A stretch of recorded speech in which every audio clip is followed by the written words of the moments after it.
satisfação ter a sua audiência neste Metrópolis Entrevista. Hoje nós recebemos o presidente nacional do PSDB, Marconi Perillo. Boa tarde, presidente. Boa tarde, David. Boa tarde a todos os telespectadores, internautas. Uma alegria estar aqui com vocês. Presidente, primeiro nós queremos saber o futuro do PSDB. No meio político tem se conversado muito sobre isso, se o partido vai fazer algum tipo de incorporação, fusão, se há algum outro caminho, uma federação. Neste momento, o que o senhor tem conversado e em que caminho tem andado este assunto? O PSDB completou 35 anos de história, e de uma história muito bem contada. É um dos partidos que tem um dos maiores legados no país. Nos últimos 50 anos, seguramente foi o partido que mais fez pelo Brasil. Não só no governo FHC, mas também nos governos estaduais e prefeituras espalhados pelo país inteiro. Nós governamos 18 estados ao longo desse período de fundação do PSDB, de 89 para cá, e além de termos criado o Plano Real e acabado com a inflação, nós criamos toda a política de telefonia, que levou o telefone na mão de todo brasileiro, lei de responsabilidade fiscal, medicamentos genéricos, e uma série de mudanças que foram muito importantes para o Brasil contemporâneo, para o Brasil moderno de hoje. Então, é um partido que tem uma história. Essa história não pode acabar. E o que nós estamos defendendo é que o PSDB continue, mesmo que tenha que fazer um movimento, talvez através de uma fusão com um partido que seja mais próximo em termos de ideias, em termos de conceitos e programa, considerando a necessidade de termos um programa ainda mais arrojado, candidato a presidente da República e candidatos aos governos estaduais e às assembleias, a Câmara Federal e Senado. Então, a gente está, nesse momento, conversando, fomos procurados por todos os partidos, à exceção dos mais radicais, todos os partidos do Centro Democrático nos procuraram, nós conversamos, estamos colocando sempre essa preocupação em relação às ideias, ao programa e à nossa história, que precisa ser preservada também. Eu diria que nos próximos 2, 3 meses, certamente nós tomaremos uma decisão no sentido, possivelmente, de uma fusão. Mas há também a possibilidade de ampliarmos a nossa federação, que hoje existe com cidadania, que já foi também definido pelo Cidadania, que não vai continuar conosco. Então, a probabilidade maior é de uma fusão, mas continuando com as nossas premissas, com o nosso ideário e continuando enquanto partido. Por falar em premissa, o senhor até deixou claro aqui que uma das intenções do partido é ter a condição de lançar um candidato à presidência da República nas próximas eleições. Nessas negociações, além disso, quais são esses outros limites e como conciliar esses interesses ideológicos que cada partido tem em si? O PSDB tem quadros históricos, fundadores, quadros da primeira, da segunda e da terceira geração, que são os atuais governadores, muito expressivos, vários ex-governadores, ex-prefeitos de capitais, de cidades importantes. Nós temos uma pleiade de ex-presidentes do partido, que são também lideranças muito fortes em nível nacional, e essas pessoas todas estão sendo consultadas em relação ao que fazer, com quem fazer, que programa levar adiante, que ideário levar adiante, e principalmente com quem a gente vai contar como candidato a presidente da República. Na minha opinião, está muito claro que o brasileiro começa a se cansar dessa polarização, dessa radicalização entre um extremo e o outro, porque os resultados que estão aparecendo após essa polarização são muito pífios, muito ruins para o brasileiro. A inflação começa a voltar, e a gente está alertando há muito tempo que a política econômica do Lula é uma política econômica desastrosa. Nós também tínhamos as nossas críticas em relação ao negacionismo anterior e a uma série de equívocos do governo do Bolsonaro. E à medida que isso vai acontecendo e o tempo vai passando, vai ficando cada vez mais claro que a gente precisa, no Brasil, de um líder ou uma líder que possa dialogar com os extremos, que possa dialogar com a direita, com a esquerda, com o centro, em cima de um programa que efetivamente possa entregar resultados à nação. Nós somos um país de enormes potencialidades, enormes riquezas naturais, um agro muito forte, com indústrias que se constituíram ao longo de décadas e que hoje sofrem, especialmente com a com a política de juros, né? Mas aí qual o nome que tem essas qualidades? Bom, nós temos hoje no PSDB o governador Eduardo Leite, do Rio Grande do Sul, que é um líder muito preparado e que é dessa terceira geração. Depende de com quem a gente vai andar. Se lá tiverem outro nome, a gente vai colocar esses nomes à mesa. Mas o importante é que a gente tenha, e é isso que a gente quer, esse é o nosso foco, um candidato que possa galvanizar a esperança e um bom projeto para o país. O senhor colocou as qualidades que o senhor enxerga, e eu acredito eu, o partido também, em relação ao governador do Rio Grande do Sul, Eduardo Leite. Mas ele, como já tem um tempo na política, acaba-se tendo algumas críticas também, né? Todos políticos, quando vão construindo o seu legado, eles acabam carregando isso junto. No caso do governador, uma das críticas que foram feitas recentemente foi quando da crise das enchentes, o fato de ele ter conhecimento de um relatório que daria uma noção de uma maior gravidade em relação a tudo que aconteceu e também de cortes que foram feitos em relação à questão dos cortes, em relação à prevenção a desastres naturais. O senhor entende que isso fragiliza ele? De que forma? Olha, o Eduardo já explicou isso sobejamente, fartamente, já contou como é que essas circunstâncias se deram, e mais do que isso, ele foi capaz de apresentar, depois de discutir amplamente com a sociedade gaúcha, um amplo plano de resiliência e de reconstrução do Estado. E, nesse momento, ele está inteiramente dedicado a isso, e com muita competência, com auxílio das universidades, da academia, com auxílio das instituições empresariais. Enfim, eu acredito, eu já sou de uma geração mais velha, eu sou da segunda geração de tucanos, eu aposto muito minhas fichas no Eduardo, porque vejo nele uma pessoa íntegra, correta, qualificada e não é demagogo. Ele é uma pessoa que é muito autêntico. Eu acho que o Brasil também está precisando de políticos que não sejam demagogos. Tem demagogia demais e solução de menos. E, já que a gente está falando de 2026, como que fazer para quebrar essa polarização que já vem de um bom tempo? Inclusive, no passado era uma polarização PT, PSDB, e agora a gente tem uma esquerda e uma direita muito polarizadas no Brasil. Como furar esse bloqueio? Você fura com um bom candidato e bom programa. Credibilidade, confiança. Na política não há nada mais importante do que confiança. Se a gente apresenta um bom candidato no centro democrático, capaz de fazer uma boa aliança, capaz de apresentar um bom projeto para o país, ele acaba sendo o polo. Quer dizer, você quebra a polarização quando alguém que não está no polo atual entra e passa a ser o polo, passa a fazer o contraditório com o outro lado.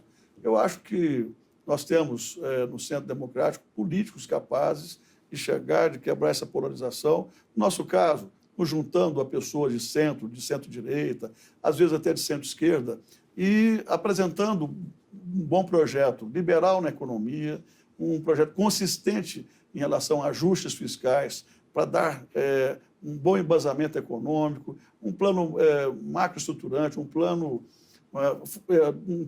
que inclua fundamentos econômicos, como os que a gente teve lá atrás na formulação do Plano Real, e que possa dar garantias ao Brasil no sentido de crescer sem sobressaltos, sem sustos, como os que agora a gente está passando. Juros, o Banco Central foi obrigado a elevar as taxas de juros para tentar segurar a inflação. Quer dizer, é o gato correndo atrás do rato. E as coisas vão ficando pior a cada dia, porque não há uma política consistente. Não adianta só ter política social. A política social que a gente tem não é uma política social consistente também. É necessário uma política social que garanta auxílio a quem está passando fome, mas que garanta principalmente empregabilidade. É preciso não deixar as indústrias quebrarem, não deixar o comércio quebrar.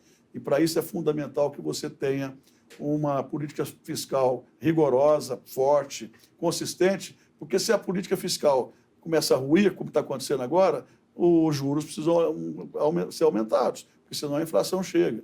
Então, se a gente consegue apresentar um político ou um candidato que tenha condições de levar adiante um bom projeto, um bom plano de metas, com certeza esse candidato, na minha opinião, vai polarizar e pode ganhar, vencer e fazer um bom governo. Presidente, voltando a falar um pouquinho sobre o futuro do PSDB, quem quiser fazer uma aposta para qual rumo vai o partido? Colocar as fichas no PSD de Gilberto Kassab é uma boa aposta? Olha, há uma dificuldade em relação ao PSD de Kassab, embora eu seja amigo e admirador dele, é que, para ele, o importante é fazer uma incorporação. A base do partido não quer incorporação, quer uma fusão. Então, há essa dificuldade. Com o MDB, também há uma boa convergência com o Baleia, com o Temer, com tantos outros líderes, mas o MDB também é um partido que hoje é de médio para grande. Precisa ver se é possível a fusão, a gente já conversou algumas vezes. Também já conversamos com republicanos e estamos conversando com Podemos, que hoje, do ponto de vista de Senado e Câmara, é mais ou menos semelhante a nós. Eu apostaria, se essa decisão fosse hoje, eu diria que as condições são maiores em relação ao Podemos.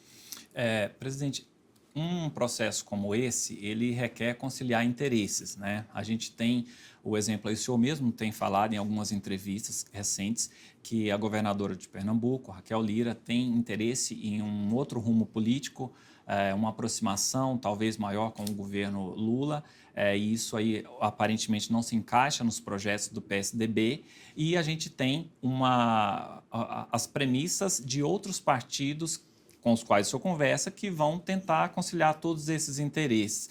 Como chegar a um denominador comum para fazer com que isso torne o partido mais forte e não o enfraqueça? A governadora Raquel já está sinalizando o desejo de estar num partido mais próximo ao governo Lula há muito tempo. Não é de agora, desde 2023 que ela já sinaliza assim. Ela sempre teve o apoio do partido. 2 vezes prefeita de Caruaru, governadora, agora nas eleições municipais, o partido nunca faltou a ela. Mas ela tem demonstrado esse incômodo por conta do fato do PSDB manter-se coerente com a sua história. O PT sempre foi o nosso principal antagonista. Nós continuamos assim. O PSDB, aliás, paga um preço por ser coerente. Perdeu quadros, perdeu figuras importantes, porque a gente continua na nossa linha. Nós temos um rumo, nós temos um propósito, que é de apresentar ao Brasil um projeto que não é esse projeto que está aí. Ela está tomando essa decisão, aliás, até ela foi muito correta comigo nos últimos meses, porque ela esperou que nós pudéssemos avançar em relação à possibilidade, por exemplo, de uma convergência com o PSD, mas, segundo ela, o tempo está se esgotando e, pelo que eu estou vendo na imprensa, ela já até definiu uma data de filiação ao PSD. A vida do PSDB vai seguir. Nós somos um partido resiliente, um partido que, ao longo do tempo, lutou muito para mudar o Brasil e ajudamos a mudar qualitativamente em muitas frentes. Nós vamos continuar, enquanto partido, dando a nossa contribuição ao país, às pessoas, com ideias, com projetos e com certeza, com candidatos consistentes também à presidência. Presidente, o senhor fala que o PSDB paga um preço por ter mantido uma coerência, mas olhando essa história do partido que fez com que chegasse nesse momento por uma mudança na legislação política eleitoral do Brasil, o partido é pressionado por uma cláusula de barreira, possivelmente aí até o início do ano que vem, né, a tomar um outro rumo. O senhor entende que houve equívocos nos últimos anos? Quais foram? Um partido é feito de acertos e de erros. Ao longo do tempo, ao longo desses 35 anos, nós acertamos muito e erramos muito também. Para você ter uma ideia, o partido quase embarcou no governo Collor lá atrás. Por maioria de um voto na Executiva Nacional, o partido não apoiou ou participou efetivamente do governo Collor. Teria sido um equívoco. O partido se equivocou ao defender a estatização depois do governo FHC em 2006. Também se equivocou em algumas coisas em 2018. E o equívoco maior, na minha opinião, foi em 2022, quando nós deixamos de ter candidato a presidente da República. Foi a primeira vez em toda a história, desde a redemocratização do país. E olhando para o futuro de Marconi Perillo, o senhor já foi governador do estado 2 vezes e as próximas eleições não deve ter aí o atual governador, Ronaldo Caiado, mas terá um nome da base dele. E, do outro lado, abre-se espaço para uma oposição. O senhor vai colocar o nome à disposição? Eu acho que está muito cedo ainda. Eu tenho dito, quero reafirmar aqui, que nós não vamos ficar em Goiás sem ter um candidato de oposição. Nós teremos, com altivez, com bom projeto, com boas propostas, boas ideias. Isso é salutar para a democracia e salutar para um Estado que ganhou importância como o nosso. Quando eu cheguei ao governo em 98, nós tínhamos um PIB de 17 bi. Eu deixei o governo com 300 bi. O estado de Goiás tinha 3 milhões e pouco de habitantes, hoje tem 7 milhões e meio. É um dos estados mais modernos e mais respeitados do país. Então é preciso que esse estado apresente alternativas de governança para a sociedade. E, nesse sentido, eu vou estar muito presente no estado, conversando com outras lideranças que também tenham esse desejo de representar a oposição, para que, na hora certa, a gente possa definir o que fazer e o caminho a seguir. No meu caso, eu estaria à disposição para contribuir como sempre contribuí. Eu sempre fui, desde 1990, que eu sou candidato a cada 4 anos, deputado, governador, senador, sempre procurando apresentar ideias e projetos consistentes para o Estado. E quando no governo, no legislativo, eu sempre procurei também deixar a minha marca com ações concretas. Eu diria que quem decide destino de político é povo. E isso se dá através de pesquisa. Lá adiante, nós vamos avaliar o seguinte: se as pessoas, se uma boa parte da população quer que eu volte a disputar uma eleição ou não. E vai ser assim, não pode ser diferente. O político só tem que entrar em campo se há uma base de apoio, se há, por exemplo, pesquisas que indiquem que há uma possibilidade e que há um desejo de que suas ideias sejam colocadas a serviço da população. Então, eu vou, como uma pessoa disciplinada, avaliar nas pesquisas qualitativas, quantitativas, o que é que as pessoas estão querendo. Se eu chegar à conclusão que é importante a minha participação, essa participação vai acontecer. Voltando a falar da sua história, o senhor acabou de dizer para a gente que colocou seu nome à disposição em disputas desde 1990. E aí o senhor tinha, inclusive, uma marca que era poder dizer que nunca havia perdido nenhuma eleição. Isso foi verdade durante muitos anos. Mas no último pleito, o senhor foi candidato, as pesquisas indicavam boas chances de o senhor voltar ao Senado, né, do país, e acabou tendo uma espécie, foi entendido por algumas pessoas como uma reviravolta ali nos últimos dias. O que o senhor entende que aconteceu? Bom, em primeiro lugar, eu queria dizer o seguinte: eu ganhei várias eleições seguidas e eu tinha alguns amigos em Brasília, que eram senadores, que diziam: Perillo, você tem que perder a eleição. Um político só é completo quando perde a eleição, porque você vai conhecer o outro lado da moeda, né, eu diria assim. E eu acho que foi muito importante ter perdido eleições. Eu perdi 2. Em 18, houve uma violência política em relação a mim, desmedida. A violência foi tão grande, e o absurdo foi tão grande, que todo aquele processo foi anulado, não foi arquivado, foi anulado pela Justiça. E depois, agora, em 2022, também, naquela época eu estava na frente, e agora, liderando as pesquisas, houve um outro tipo de problema, de desafio que me fez derrotado, que foi a polarização entre o Lula e o Bolsonaro. Eu não estava nem num polo nem no outro, e também não tinha candidato a governador, eu fui meio que sozinho para a eleição. Eu fui bem votado, sou muito grato a mais de 600 mil votos que eu tive. Mas o senhor acha que ter ido sozinho foi um equívoco ou não? Não tinha como também fazer diferente. O PSDB apoiou a candidatura da Simone Tebet à presidência e lá em Goiás o MDB estava com Caiado. Então eu não tinha para onde ir, nem à direita, nem à esquerda, nem no centro. Eu fiquei sozinho, né, com os meus companheiros, com os eleitores que sempre acreditaram em mim.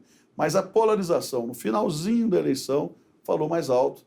E aí muita gente deixou de votar em mim porque quis votar no candidato que estava com Lula ou no candidato que estava com Bolsonaro, que era o Wilder, que ganhou a eleição.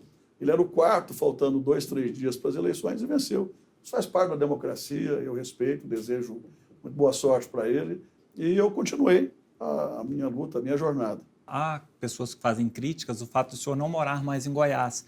Como que o senhor responde a esses pontos? E aí, o senhor não disse que pensa em se colocar como candidato, mas de olhar os anseios do povo. Como que o senhor pensa uma resposta para esses questionamentos? Olha, essa é uma distorção, um equívoco maior ainda. Eu tenho residência fixa em Goiás, em Goiânia, eu moro lá. Eu tenho escritório fixo em Goiás. Agora, eu trabalho, presto consultoria em vários cantos do país. Eu tenho também residência em São Paulo, tenho que permanecer aqui em Brasília no mínimo uma vez por semana, porque eu sou presidente nacional de um partido, e ando o Brasil todo como presidente nacional do PSDB. Então, é uma vida de muito trabalho, de muitas viagens, e nem por isso eu deixo de estar presente, permanente em Goiás. Todas as semanas eu estou em Goiás, no mínimo 3 dias, estou lá no meu escritório atendendo, visito uma instituição, ajudo outras instituições, discuto com grupos que precisam, às vezes, de uma conversa, um diálogo comigo. Enfim, eu não deixo, em hipótese alguma, o meu estado. Eu sou, nesse aspecto, muito conservador. Eu sou goiano do pé rachado, amo o meu estado e sou tão conservador que eu comecei a votar em Palmeiras de Goiás, a cidade onde eu vivi a minha infância, e voto até hoje lá em Palmeiras. Eu nunca deixei de comparecer a uma eleição na minha cidade de Palmeiras. Então, eu voto na minha cidade, eu moro na minha outra cidade, que é Goiânia, que é a cidade onde eu nasci mesmo, onde a minha mãe deu à luz. Então, quem fala isso, às vezes fala até por maldade. E esse tipo de comentário, infelizmente, existe, você está certo ao perguntar, mas eu tenho residência fixa em Goiânia e vou continuar lutando por Goiás enquanto eu tiver forças. Presidente, obrigado por abrir espaço na sua agenda e poder falar com o público do Metrópolis. Eu que agradeço a vocês do Metrópolis pela oportunidade de estar aqui e falar com os internautas, com os telespectadores e ter essa boa conversa com você. Muito obrigado. Obrigado. Este foi mais um Metrópolis Entrevista. Até a próxima.